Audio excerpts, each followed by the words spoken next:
Hi అండి, అందరికీ నమస్తే. అందరూ ఎలా ఉన్నారు? నేనైతే చాలా బాగున్నా. మీరందరూ కూడా ఆనందంగా ఆరోగ్యంగా ఉండాలని ఆ దేవుణ్ణి మనస్ఫూర్తిగా కోరుకుంటున్నాను.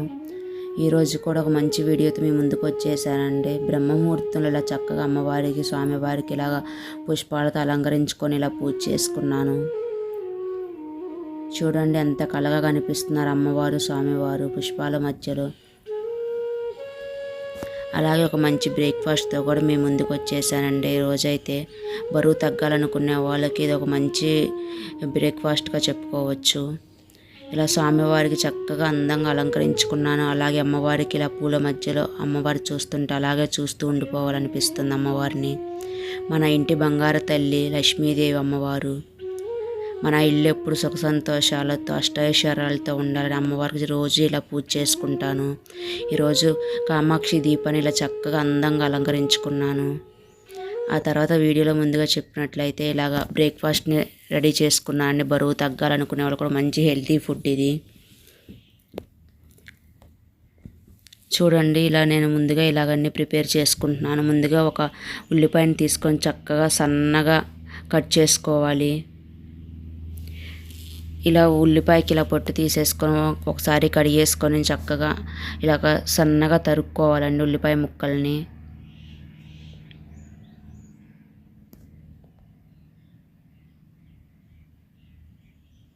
ఇక్కడ నేను చూపిస్తున్న విధంగా సన్నగా కట్ చేసుకొని ఒక బౌల్ తీసుకుని ఒక బౌల్లో వేసుకోవాలి. ఇక్కడ నేను మొలకలతో తీసుకున్నానండి, మొలకలతో చేసుకుంటున్నాను కాబట్టి ఇక్కడ ఒక ఆనియన్ పూర్తిగా ఒక ఉల్లిపాయని సన్నగా కట్ చేసుకుంటున్నాను. ఇలా కట్ చేయటం అయిపోయిన తర్వాత ఒక బౌల్ని పెట్టుకుని ఒక బౌల్లో వేసుకున్నాను. ఆ తర్వాత ఒక చిన్న సైజు టమాటాను కూడా తీసుకొని సన్నగా కట్ చేసుకుంటున్నాను. ఇలాగా మనం కనుక ఇందులోనే నేను ఇక్కడ కీర దోసకాయ కూడా ఎప్పుడు వాడుతూ ఉంటాను. ఈరోజు కీర దోసకాయ అనేది లేదు, ఉన్నవాడితోనే మీకు చూపిస్తాను. మీకు ఇష్టం ఉంటే కీర దోసకాయను కూడా సన్నగా కట్ చేసుకొని వేసుకోవచ్చు. ఆ తర్వాత ఒక క్యారెట్ తీసుకొని ఒక హాఫ్ క్యారెట్ను ఇలా సన్నగా తురుముకున్నానండి. ఇలా తురుముకొని కొంచెం క్యారెట్ తురుము కూడా వేసుకున్నాను.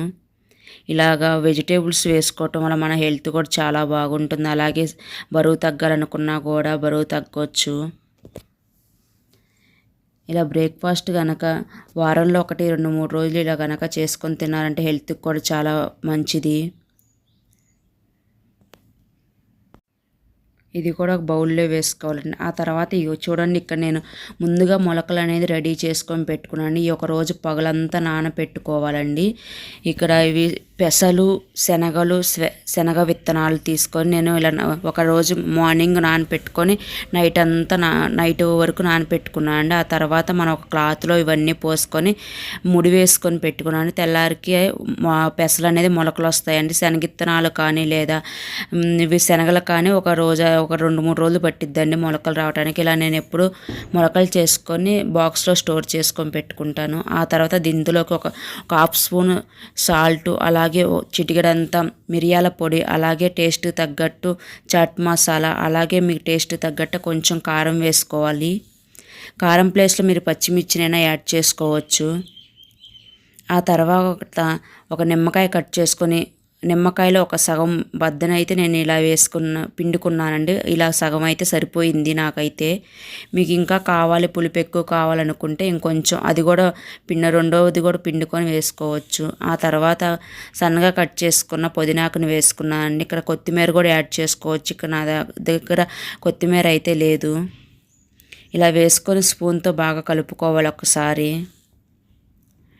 ఇలా నిమ్మరసం ముక్కలకి పట్టేంత వరకు కలుపుకొని తిన్నారంటే చాలా టేస్టీగా ఉంటుంది. మీరు కూడా ఒకసారి ట్రై చేసి చూడండి. ఎలా వచ్చిందో తప్పకుండా నాకు కామెంట్ చేయండి.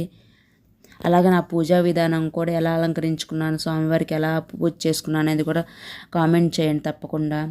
ఇలా నేను తయారు చేసుకున్నది ఇలాగా బ్రేక్ఫాస్ట్ని ఇలా చక్కగా ఇద్దరికైతే వస్తాయి అని నేను ఇలా 2 బౌల్ని తీసుకొని 2 బౌల్లో ఇట్లా ఫుల్గా అయితే వచ్చినాయి.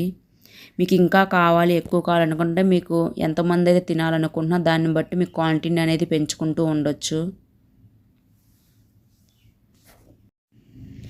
ఎంతో టేస్టీగా ఉండే బ్రేక్ఫాస్ట్ని బరువు తగ్గాలని మీరు ఒకసారి ట్రై చేసి. థ్యాంక్ యూ ఫర్ వాచింగ్ అండి. బాయ్.